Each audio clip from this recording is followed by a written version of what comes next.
Hello everyone, my name's Roman and I make videos about photography as well as these photo themed road trips. In today's video I'll break down our road trip across Cornwall, show you the route, locations, places we've stayed at, parking, how much the whole thing cost, so that when it comes to you planning your trip, you'll have a bit more information which will hopefully help you. As well as sharing a day-by-day account of the trip, towards the end of the video I'll also talk about the mistakes I've made, the lessons I've learned doing this trip, as well as how would I change it if I were to do it again. Now, given that this is a road trip, I want to say a huge thank you to the sponsor of this video and of the whole trip, which is Mazda. Not only have they made the trip possible, but they've also given me their new MX-5 to use for the duration of this drive, and I will talk a bit more about that car later in the video. This video is catered for someone going away for a long weekend and a generally relaxed, laid back and chilled attitude to a trip, if that makes any sense. Also, this is aimed at people who are mainly going to be staying in Airbnbs or hotels, as well as the main, let's say, attraction of the trip is to visit all the small towns and the villages and just to get a sense of the area. This is definitely not a surf going, beach going, hiking, van life, paragliding guide to adventure. There are many other videos that will definitely help you with that. And finally, this is not really a foodie video, so I will not really cover any major food hotspots that you should know of. Again, there are plenty of videos that do that. When it comes to food, I tend not to plan ahead. I'd rather get somewhere, ask a few locals, and just go wherever they recommend. If you go in the summer, then shorts and t-shirts is pretty much all you need. The one thing I'm very glad I had with me was a packable thermal insulated jacket. During the day it's really warm because the sun's really hot, but as soon as that disappears it can get really cold quite quickly. So especially if you are exposed somewhere by the sea, it's definitely worthwhile having. As for bags, if you can avoid using suitcases or any awkward luggage, that will really help you.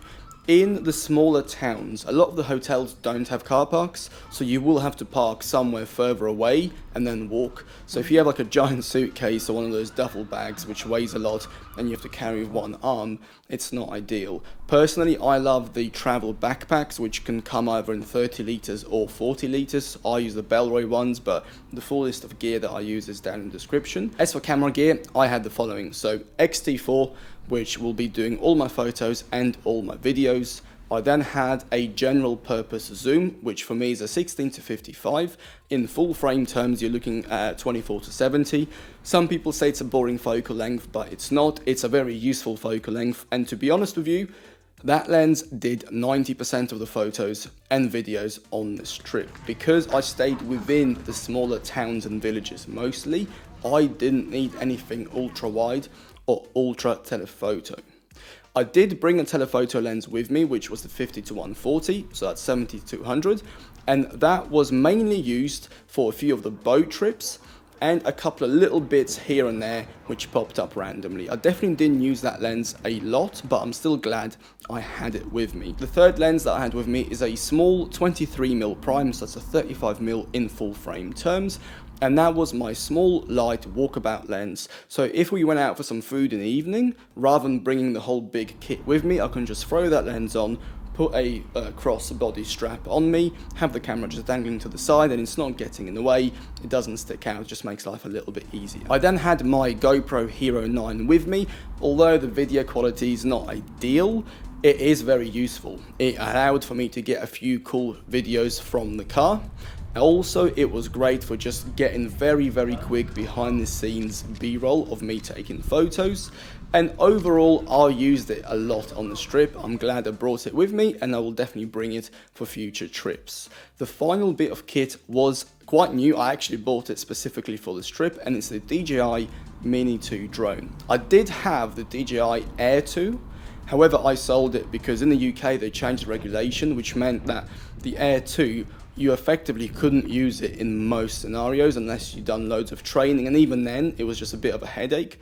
Whereas the Mini 2, because it's under 250 grams, you can use it in many more places, especially places like St Ives or these coastal towns where there's people around and there's things around. you're definitely a lot more, let's say, you have a lot more freedom with regards to what you can do with a lighter weight drone. As for camera settings, I left the camera in aperture priority for pretty much the entire trip. I wanted to focus more on documenting the trip and making the video rather than getting the perfect settings and focusing on my photography. In aperture priority, I kept the aperture between f2.8 and f8 with an average of around f4. In terms of the exposure compensation, I kept it between -0.3 and +0.3 for cloudier days. In terms of metering modes, I had it on a multi-metering mode. And finally, I had an iPad Pro, and that was my kind of data, photo, video backup device, as well as my main device for editing all the photos that you see here and on my Instagram.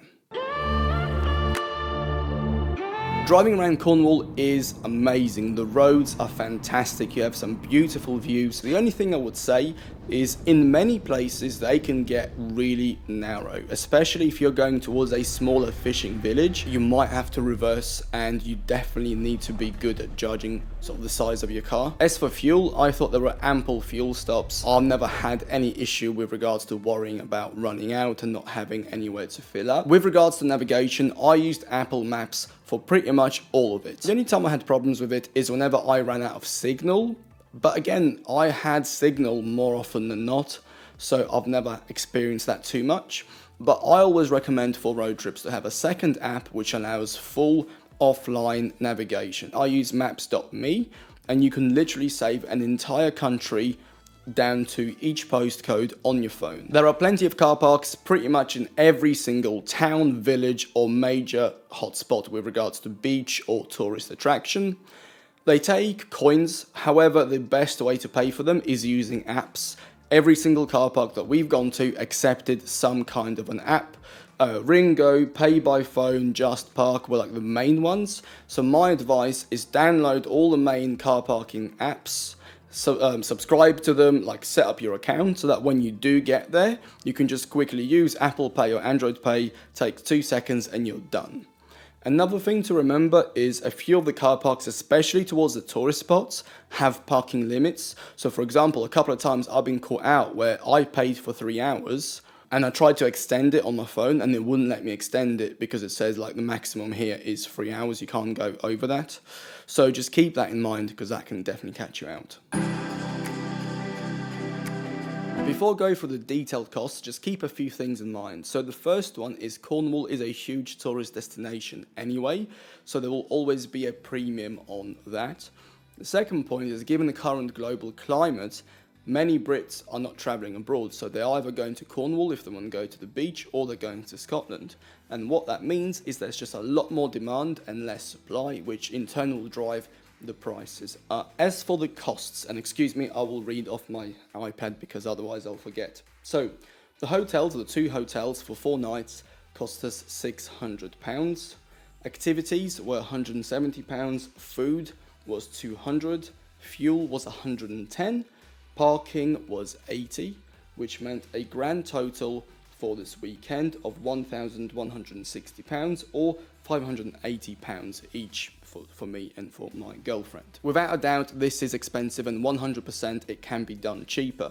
If you go next year in either May or September, I can almost guarantee you that will be like at least 30% cheaper. In June, July, August, the prices are always higher, and as I've said, there is just a lot more demand and less supply with regards to hotels, so that price will definitely go down. The most expensive parking charge was actually in Ives for the overnight parking. In total, that made up more than 50% of the total cost on parking. So if you do find a hotel which has free on-site parking, straight away you'll save at least £40–45. And as for activities, overall I would say that every activity we've done was fairly well priced. We never felt ripped off, we never felt like we paid too much for what we got. So overall we were very happy with that. The first day started with a very chill drive down from London, even if the weather wasn't ideal. However, because it's the UK, a few minutes later we had beautiful sunshine and even stopped for some roadside strawberries. The first destination was Bude, and according to the sat nav it should have only taken us 4.5 hours. However, we got stuck in traffic due to some accidents and closed roads, so the drive actually took us closer to 6 hours. This was our first lesson in how long things can take. Bude is the first major town on the north side of Cornwall and has been voted as one of the UK's best coastal resorts a couple of years back. Apparently it's also been around since the Bronze Age, and overall it has a very nice beach, and as the tide goes out you can walk all the way out and see the boats close up.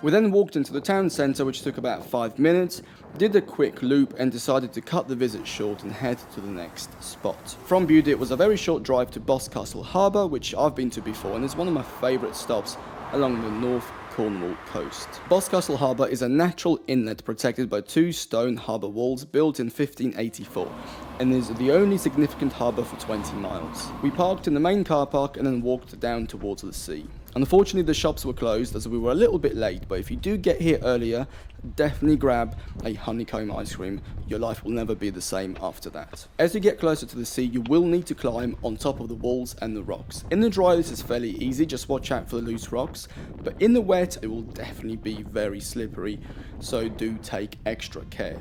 Once you do get to the top, you'll be greeted with an amazing view of the sea and the cliff edges. If the tide is at the right level, you will also be greeted with the blowholes, which look and sound quite cool.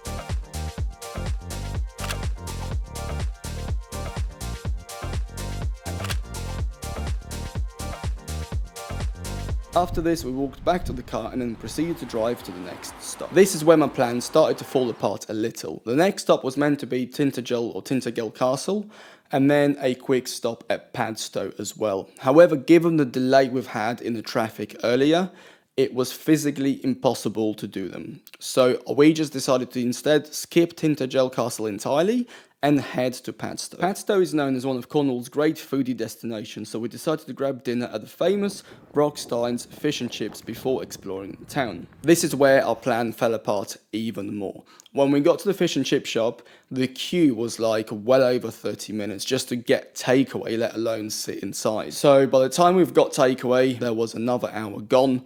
At that point, the sun was starting to set, so we thought rather than stay here for a bit and then drive in the dark and then faff around at 11 o'clock at night, let's just scrap Padstow, call it a loss, get in the car and then drive towards Newquay while it's still light. So with a slightly disappointed mood, we carried on. However, like everything in life, every cloud has a silver lining. So we were driving down one of the country roads and to my right, I saw this old wooden gate.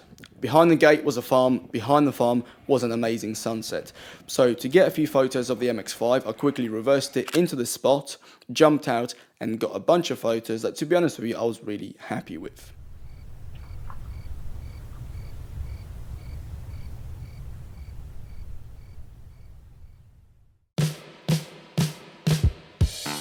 Day 2 was meant to start with a quick wander around Newquay.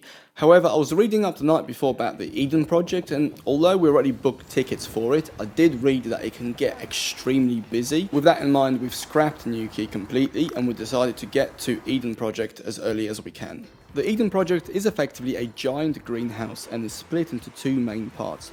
The first part has plants from the rainforest, and the second one is more about the Mediterranean.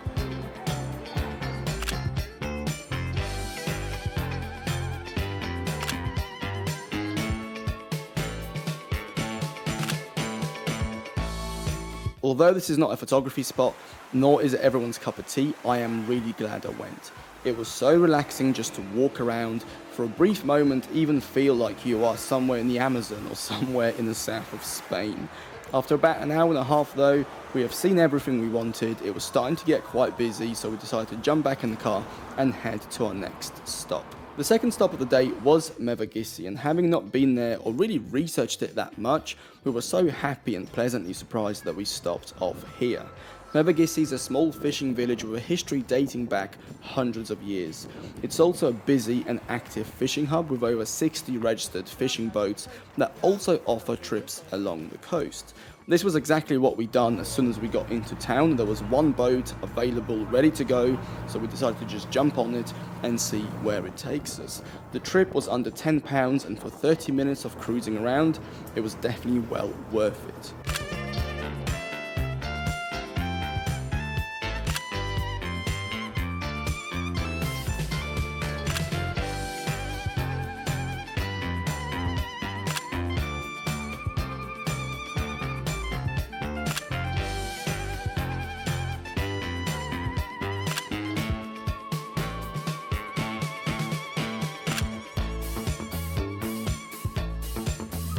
We then got back into the port and spent the next hour and a half walking around the streets, eating pies, having some ice cream, chilling by the pier, and trying not to get attacked and robbed by some seagulls, who are, by the way, quite aggressive.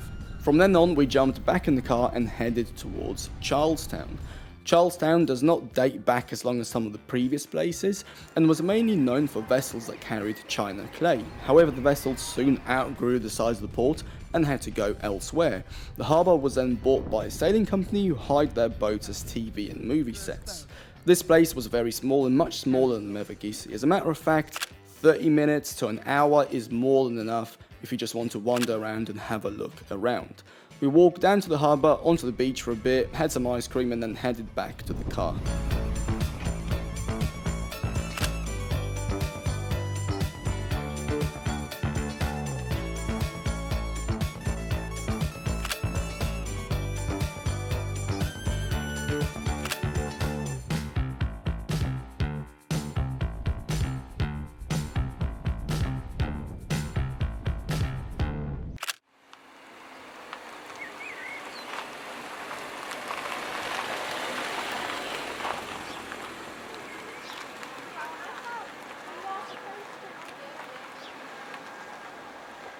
With Charlestown out of the way, we got back in the car and cruised to Ives. Ives was going to be our base for the next few days, so we parked the car, checked into our hotel, put our stuff down, and then went into town in search for some food. And this is where we came across our first major problem when it came to getting food. Pretty much every restaurant was completely booked out.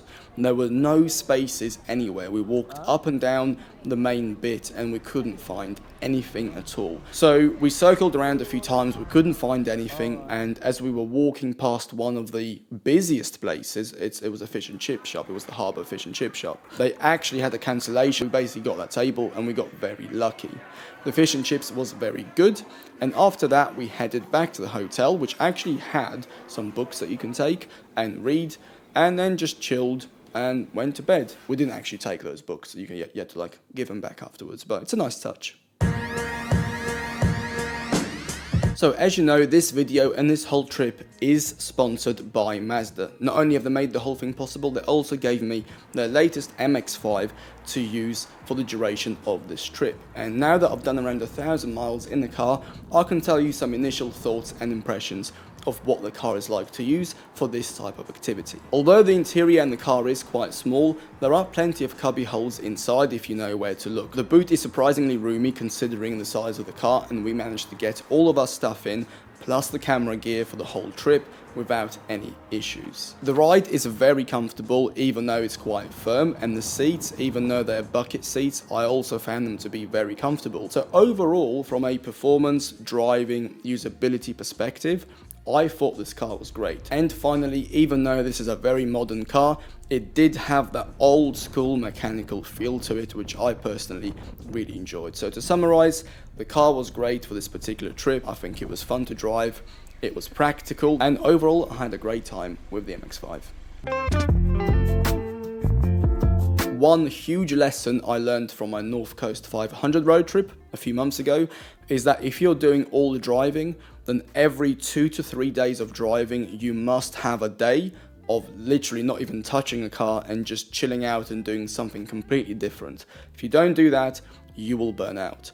With that in mind, day 3 was going to be only in St Ives, walk around, explore, and just see what the little town has to offer. St Ives is one of the most popular destinations in the UK and has also been voted one of the top UK seaside towns. It certainly is one of my favourite parts of the country, and I always love coming back here. We started the morning by the harbour, the tide was in, the weather was fantastic, the water was blue, and overall everything just looked great. I took this opportunity to send the drone up and get a few photos of the town, including this really cool panorama.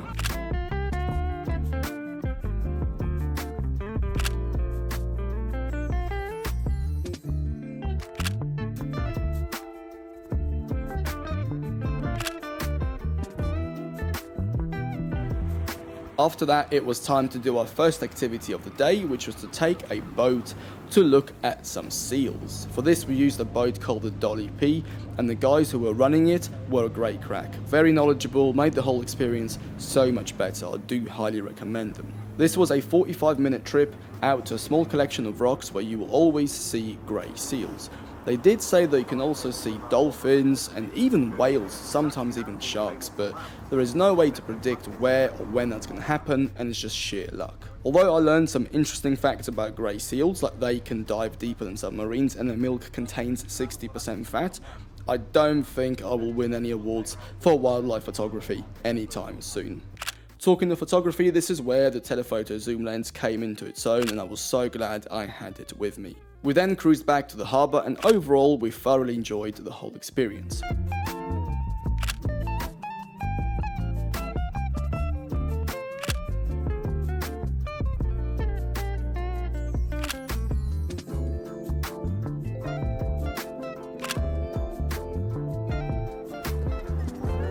After the boat, we spent a little while just walking around the town and exploring, and just basically being tourists.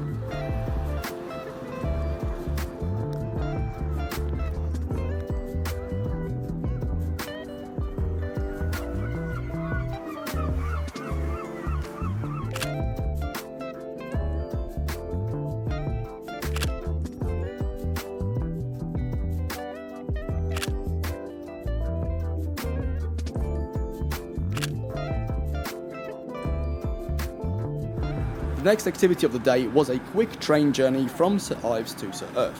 Although this is a commuter train, we were told it had some amazing views, and the tickets were like £4 each. It was 15 minutes each way, so this was a bit of a no-brainer. If you are arriving in St Ives by train anyway, you'll just see the views as part of your train journey as it is. At this point, the clouds started to close in, so we decided to slowly walk to Tate in St Ives, just out of curiosity, because we visited Tate in London many times and just wanted to know what Tate here would be like. After Tate, we popped down to the beach, it was just literally across the road, and just walked up and down the beach for a bit. Even though it was a bit chilly and it was cloudy, it was just really nice. I tried to go in the sea a little bit. I got as far as just below my knee, and I thought my legs were going to freeze and snap off, so that didn't last very long. We then decided to go back into town, get some food, which again didn't go to plan because everything was completely booked. So instead, we got some takeaway afternoon tea, headed back to the hotel and watched some movies. So overall, a fairly good day. Day 4 was jam-packed with activities, with even a nice surprise towards the end. We started the day with a drive to St Michael's Mound. St Michael's Mound is a small civil parish of Penzance that resides on a tidal island. The only way to get to the island is either by walking along the causeway during low tide or by taking a boat when the tide is in. I've been there twice, and personally I like to time the walk with the tide coming in so that at least half or so of the walk the water level is just below the knee. However, please make sure you do time it properly so that you don't end up having to swim back. Once on the island, I highly recommend checking out the gardens. There's a fair bit of climbing to do, but it is well worth it, and you get fantastic views of the surrounding area as well as a beautiful garden.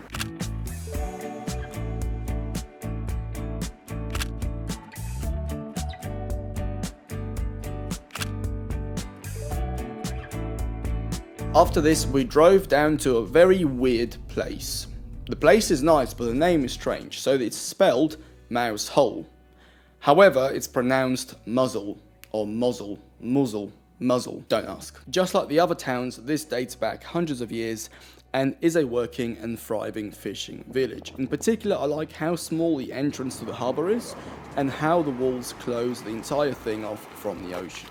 This place was a joy to walk around and explore, and even though the weather was still a little bit gloomy, it was overall really nice.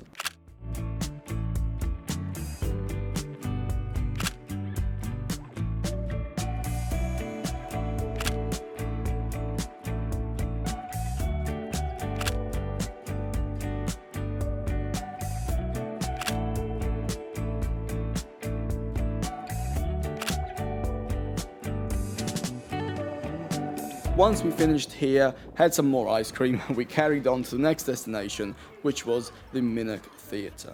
The theatre itself sits right on the southwest coast path, so before going into the theatre, before the main entrance, if you just follow the signs to the path, and you don't have to go very far, I'm talking literally 30 seconds if not less, you will get to the cliff edge, and then when you look down, you will have a ridiculous view of the beach, the sea and the cliffs. We ended up just sitting there for like 20 minutes, taking photos and enjoying the view. This is also where the telephoto lens came in really handy to zoom in on the people and the waves and pick out small details within a much larger scene.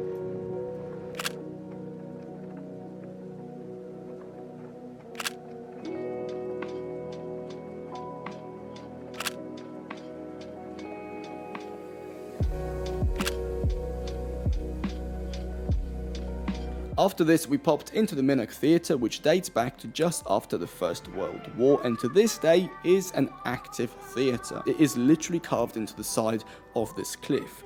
The only thing I'm not sure about is if you're watching a play late at night with a few glasses of wine, and then it's a bit dark, just don't stack it, because I can imagine that will be a little bit painful because everything and everywhere is very steep. Once you've seen it for a bit, there's not much else to do unless you want to stay for one of the plays. So we decided to just climb back out, get in the car and head to the next spot. The final stop was of course the tourist attraction, which is Land's End. I personally couldn't care less about going there, however my girlfriend insisted. She's probably also watching this video, so what I meant to say is I was really excited to go there. Now, joking aside, Land's End, I honestly wouldn't bother, and I just don't see what the fuss is about. From the moment you get in, the whole thing is set up to get money from you. Even like the sign, right, that tells you, New York is X amount of miles, London's X amount of miles. There's like literally photographers sitting there charging you to take a photo. It's like the whole thing is fenced off, and you like have to go through this gate where you have a photographer sitting there and you have to pay to take a photo with the sign. And I was like, that's just crazy. And everything else is either a shop or a coffee shop.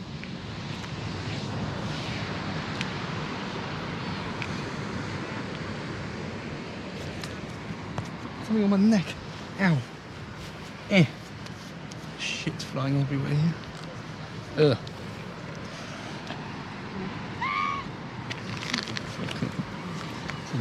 Get killed over here.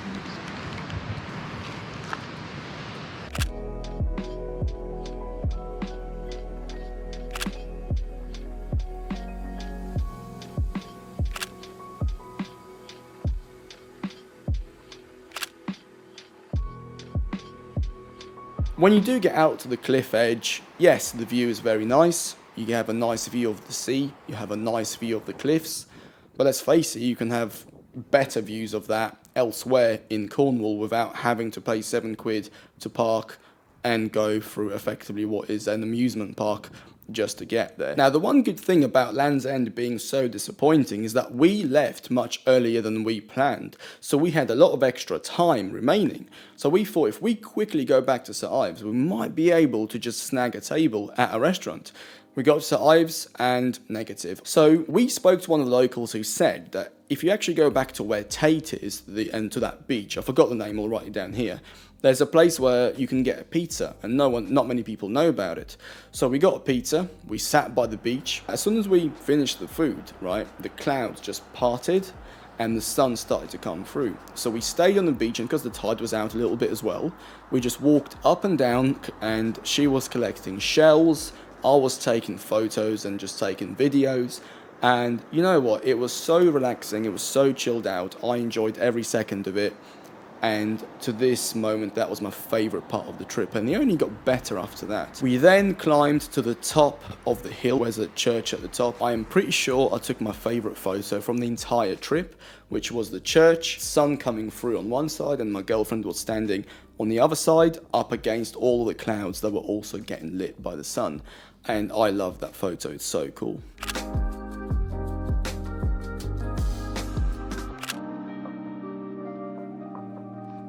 After that, we walked all the way right next to the church, where there was a little bench facing the sea and facing the sunset. We literally just sat down and spent the next 10-20 minutes watching the sunset. That was an amazing ending to an amazing trip.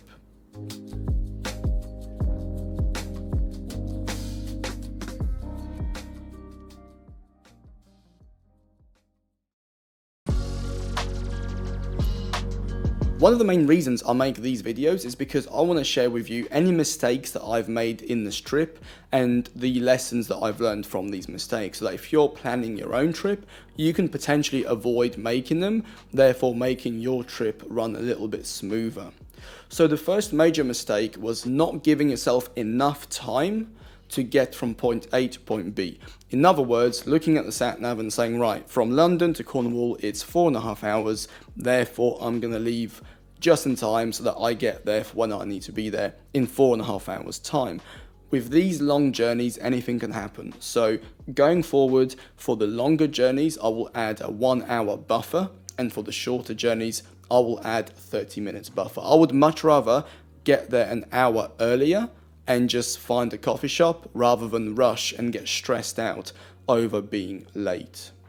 The second biggest mistake is I tried to cram so much in that certainly on the first day, I remember feeling a little bit frustrated and stressed towards the end because of the traffic that effectively meant that we couldn't properly see two places. So not trying to cram too much in is really important. My advice, just from my experience, is absolute maximum 3 stops in a day. Any more than that, you are risking everything being rushed, and you don't want that. Another lesson learned for the future is to plan in downtime where you can literally do nothing. It's one of those things that's really important. If you're always running around doing something, you never really get a chance to slow down and appreciate where you are and what's happening. Some of my favorite parts of this trip were literally walking up and down the beach, looking at the sky or looking at the sea. It wasn't driving around, it wasn't looking at all of these amazing places or taking all the photos.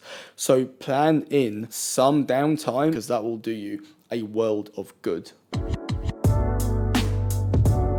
If I were to do this trip again in exactly the same fashion, I'll make a few differences. So the first one is, rather than setting off straight from here to go to Bude, I would actually do a travel day from here to Cornwall and then start in Bude the next day. I would also stay in Padstow and not in Newquay. The next day I will drive to Eden Project from Padstow. I would then still go to Mevagissey because that was a wicked place, but I would actually take the Mevagissey to Foy ferry. So like a 45-minute ferry, and then it runs at certain times. I would go to Foy, and when in Foy, I would just look around. I've been there before, so I can say that just from experience.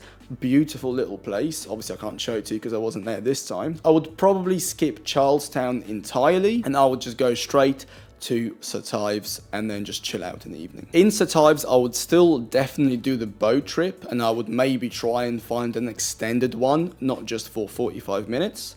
However, I would scrap the train and Tate. What I would do instead is, weather permitting, is do some kind of water activity like paddle boarding. I think that would be really fun.